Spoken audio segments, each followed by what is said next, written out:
अस्सलामुअलैकुम। शुरू अल्लाह के नाम तो जड़ा बड़ा मेहरबान नहायत रहम करने वाला है, जड़ा ज़मीनों आसमान का मालक है, जिदी इजाज़त तो बगैर कोई पता हरकत नहीं कर सकता। कौन कह दे तो दुनिया के सारे काम हो जान। मैं वा तुहाडा दोस्त सुल्तान शेख और तुसी वेखण दे हो मेरा यूट्यूब चैनल और फेसबुक पेज अपना पंजाबी व्लॉग।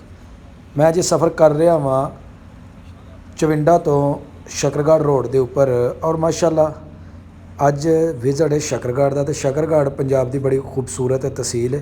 तो आओ तुहानूं सैर कराना जी तहसील शकरगढ़ के पिंडां दी।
Welcome to ਸ਼ਕਰਗੜ੍ਹ।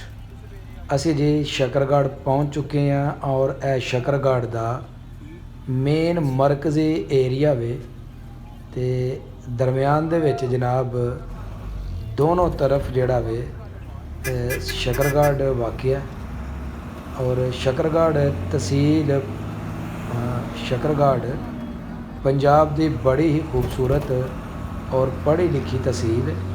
ਲਿਟਰੇਸੀ ਰੇਟ ਜਿਹੜਾ ਹੈ ਉਹ ਇੱਥੋਂ ਦਾ 90% ਹੈ। ਮਾਸ਼ਾਅੱਲਾ ਇਸ ਏਰੀਏ ਨੂੰ ਇਹ ਸ਼ਰਫ ਹਾਸਲ ਹੈ ਕਿ ਇਸ ਏਰੀਏ ਦੇ ਲੋਕ ਬਹੁਤ ਜ਼ਿਆਦਾ ਜਿਹੜੇ ਨੇ ਉਹ ਪੜ੍ਹੇ ਲਿਖੇ ਨੇ। ਮਾਸ਼ਾਅੱਲਾ ਜੀ ਖੂਬਸੂਰਤ ਢਾਬਾ, ਲੋਕ ਬੈਠ ਕੇ ਸਵੇਰ ਦਾ ਨਾਸ਼ਤਾ ਜਿਹੜੇ ਨੇ ਉਹ ਕਰ ਰਹੇ ਨੇ। ਕਿਆ ਬਾਤਾਂ ਨੇ ਜੀ ਸ਼ਕਰਗੜ੍ਹ ਦੀਆਂ। हर तरफ रौनक ही रौनक नज़र आ रही। बाज़ारां च माशाअल्लाह खूब गहमा गहमी और शक्करगढ़ नूं ਇਹ एजाज़ हासिल है कि इत्थे माशाअल्लाह बहुत खूबसूरत स्कूल और कॉलेजेस ने।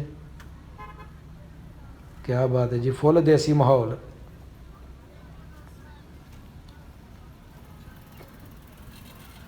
माशाअल्लाह रीनो इंटरनेशनल सोलर प्रोवाइडर्स उन्हों की बहुत बड़ी फ्लैक्स और जी मेन शक्करगढ़ के अंदर दाखिल हो चुके हैं। मेन शक्करगढ़ के बाज़ार ने माशाअल्लाह जितों की गड्डी जी वो गुजर रही है और इंशाअल्लाह थोड़ी देर तो बाद असी अपनी मंजिल की तरफ चले जावांगे और तकरीबन असी अपने स्टॉप ते जरा ना उतरन वाले कचहरी चौक च असा उतरना है जी। साडा कचहरी चौक जरा ना वो आ गया, असी हुण इत्थे उतरांगे।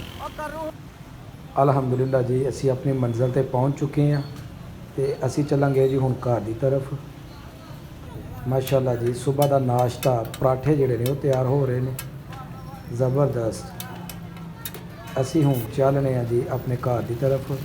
उम्मीद करांगे तुहानूं साडी अज की वीडियो लगी होएगी अच्छी। अगर मेरी वीडियो लगे अच्छी तो मेरे वीडियो नूं एक लाइक कर देना और मेरे चैनल में सबसक्राइब कर देना। मैनूं दवो इजाज़त, अल्लाह हाफिज़।